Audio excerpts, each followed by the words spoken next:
ఇచ్చారనే కోరిక ఉన్న నాకు కొంచెం మంచి మంచి సినిమాల్లో అవకాశాలు రావడం, మంచి పేరు రావడం ఇది దైవ సంకల్పంగా మా తల్లిదండ్రుల ఆశీర్వాదంగా భావిస్తున్నాను.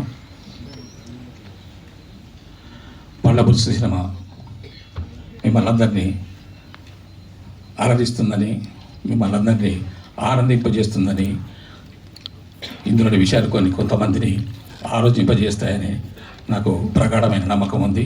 సినిమా ఖచ్చితంగా విజయవంతం అవుతుందని అవ్వాలని కోరుకుంటున్నాను. Thank you. నేను అసలు నా చిన్నప్పటి నుంచి friends, school, college, I'm the representer of Nagarjuna sir as a fan.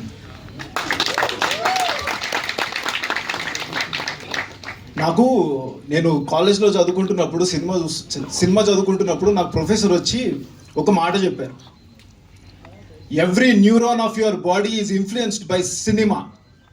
అంటే ప్రతి మనిషిలో ఒక నర్వ్లో ఒక సినిమా అనేది ఇంజెక్ట్ అయి ఉంటుంది.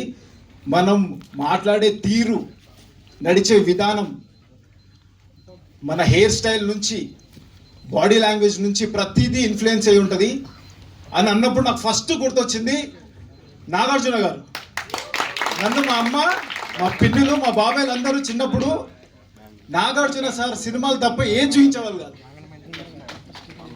అండ్ నాకు సినిమాలు సార్ ద్వారా చూసి చిన్నప్పుడు, ఇప్పుడు కూడా గుర్తుంది, కాలేజ్లో 10th క్లాస్లో వాట్ ఈజ్ మాస్ అని అడిగారు, నేను నాగార్జున సార్ అన్నా.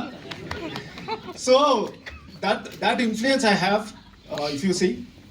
అండ్ నేను స్టోరీ రాసి సార్ దగ్గరికి వెళ్ళి నరేట్ చేస్తానని నా కల్లో అనుకోలేదు.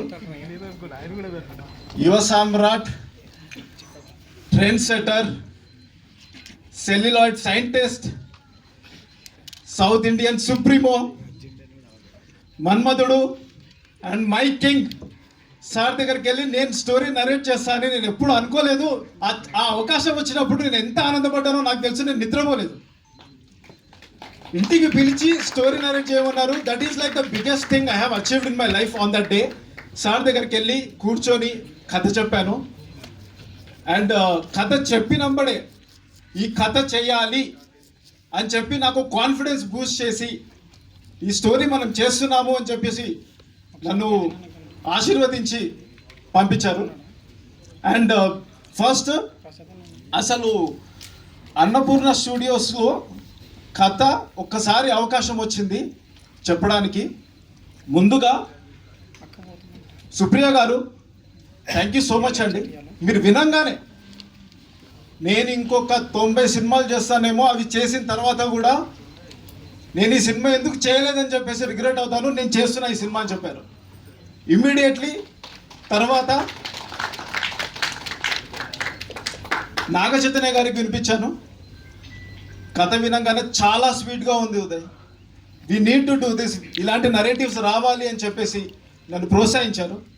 తర్వాత ఇమ్మీడియట్లీ ప్రసాద్ గారు, సార్ కథ వినంగానే ప్రసాద్ గారు, నేను చాలా జెన్యూన్గా మాట్లాడతాను, చాలా